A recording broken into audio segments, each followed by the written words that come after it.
Welcome back to the deep dive. Today, we're going to try and take the really complex, dense world of large-scale enterprise storage and just distill it down into pure strategic insight. Right.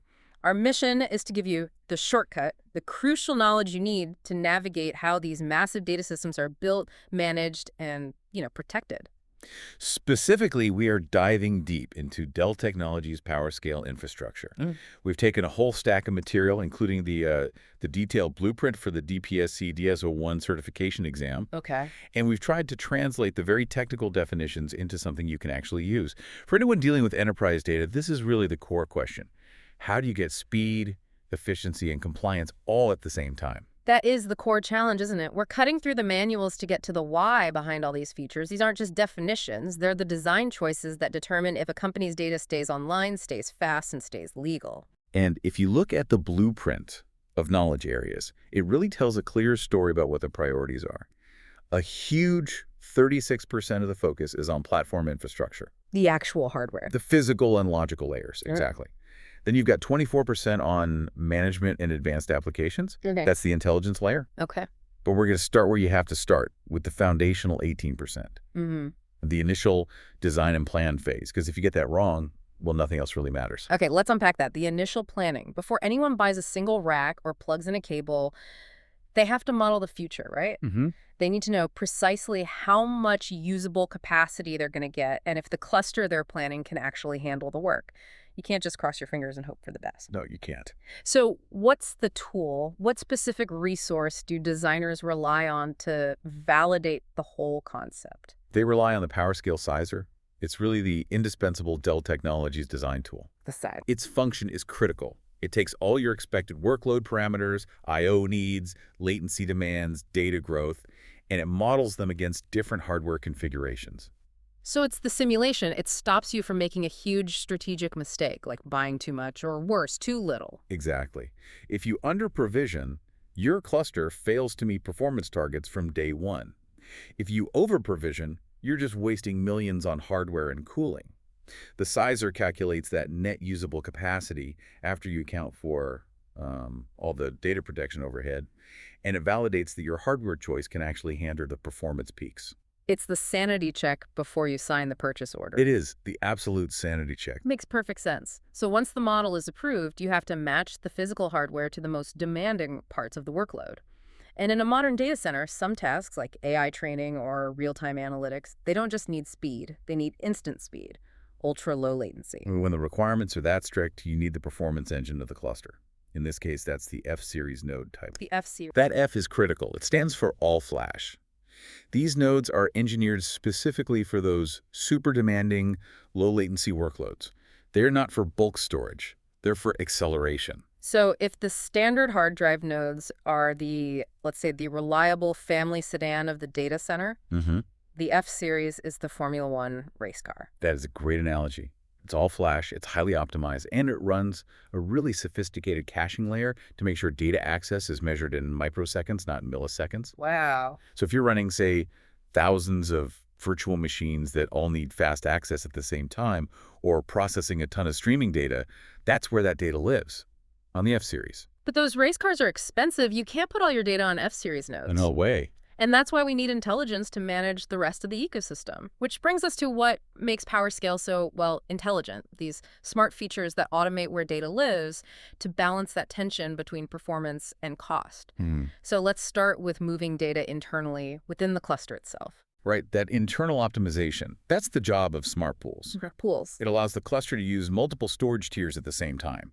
Flash, standard hard drives, maybe even deep archive drives.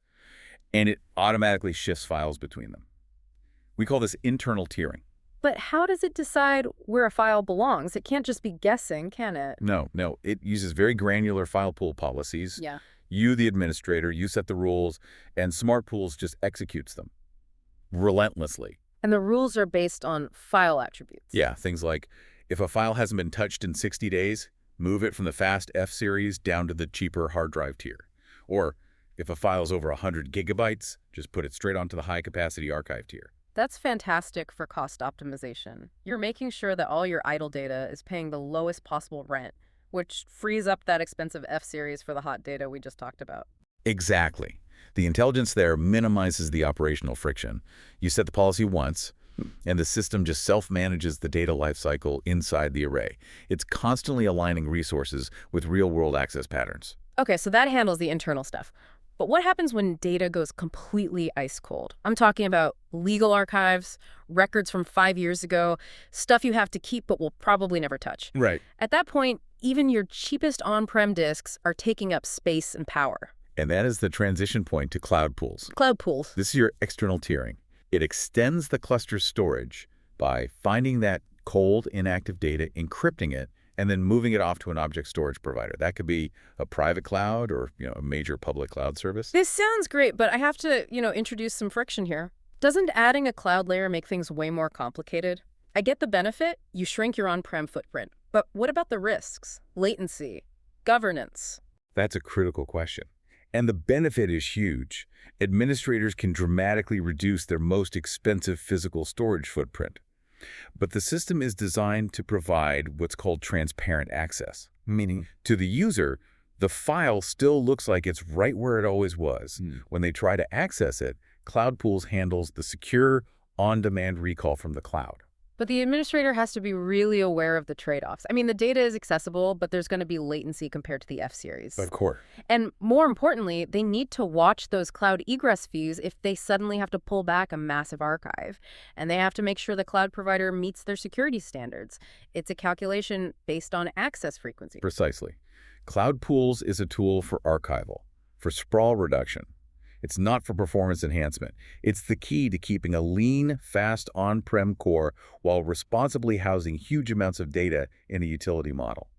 Okay, so let's move on to the bedrock of any enterprise cluster, resilience. In a system with hundreds of disks and dozens of servers, failure isn't just possible, it's guaranteed. Right. The goal is to make that failure totally invisible to the end user. Exactly. So where do we start? Let's start at the edge, the network. If you have this huge cluster, you can't have every client connecting to dozens of different IP addresses. How do you make all those nodes look like one single thing? That unification and load distribution, that's all managed by Smart Connect. Smart Connect. Its main job is to present a single cluster hostname to all the clients. You can think of it as the ultimate data center traffic cop. Okay, but what happens if that traffic cop directs my application to a node that suddenly just dies? And that's the high availability part. Smart Connect isn't just a simple DNS name. It's an active load balancer. It continuously balances client connections across all the healthy nodes.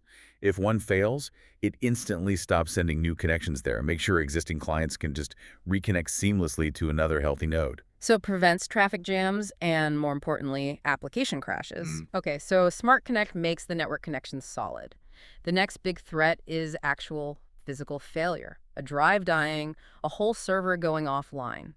This brings us to the core data protection, the N+M schemes. This is pure risk management. It is. The N+M scheme defines your level of fault tolerance. The N represents your data blocks, and the M is the number of simultaneous physical failures, drives, or entire nodes that the system can handle without any data loss. Let's use a really conservative scenario, maybe a bank or a government agency where they need protection so strong that the simultaneous loss of any 3 nodes has to be survivable. Okay. What setting are they choosing? They're choosing N+3. That setting guarantees that level of resilience. N+3. But this brings up a really important strategic trade-off. While N+3 gives you maximum safety, it also demands a lot more raw capacity for overhead. You're basically dedicating 3 nodes worth of space just to parity information. So high resilience costs you capacity. What are the 2 big factors a designer has to weigh when they're deciding on N+M? Because you can't just pick N+8 if you only have a 5-node cluster, I assume. Exactly right. Factor 1 is the number of nodes in the disk pool. That's a physical limit. It determines which N+M settings are even possible. Okay. Factor 2 is the desired level of fault tolerance. You have to align the business's risk tolerance with the physical and financial costs of the hardware. For smaller clusters, N+3 can be disproportionately expensive in terms of usable space. So it forces a really tough cost versus risk conversation. It does. It sounds like N+3 is the ultimate insurance policy, but you're paying a very, very high premium for it. You are. And all of this complexity, the rebalancing after a failure, checking disk health, it has to happen invisibly in the background.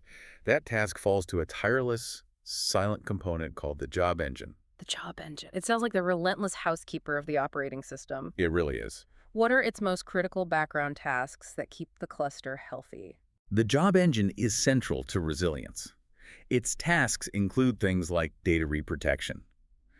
So if a drive fails and your system drops from N+3 down to N+2 protection, the job engine is what immediately starts working to restore that full protection level. Ah, It also handles things like capacity auto-balancing, making sure data is spread out evenly to prevent hot spots on certain nodes, which is key for long-term performance. It's what makes the cluster self-healing. shifting gears one more time, because modern storage isn't just about being fast and resilient. You have to address the legal side of things.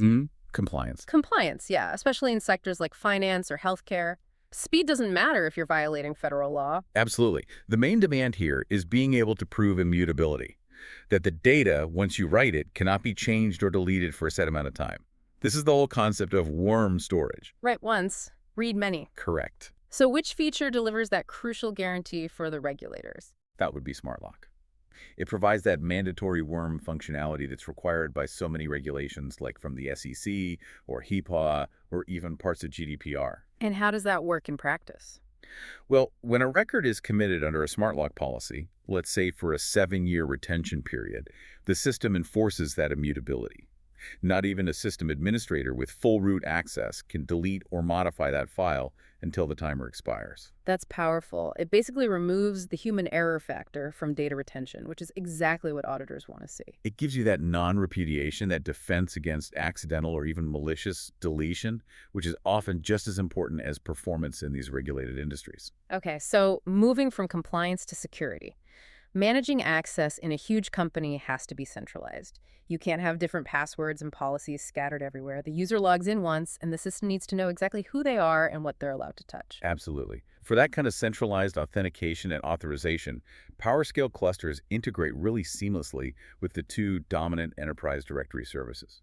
These systems manage all the user identities and permissions, They do. and those two services would be? Active Directory, which is the powerhouse for most Windows environments, and LDApp, which is commonly used for non-Windows clients, like Yeah. Unix and custom apps. So the cluster has to speak both languages. Right, to manage security and access control uniformly across the entire company. So by integrating AD and LDAP, you create this unified security perimeter that dictates who can access the data that's being protected by SmartLock. It gives you a robust, auditable chain of custody. Exactly. We've really gone from design to performance, from cost optimization to resilience. That's all the time we have for this deep dive. We hope you feel much more informed about the strategic choices behind modern storage infrastructure. We'll see you next time.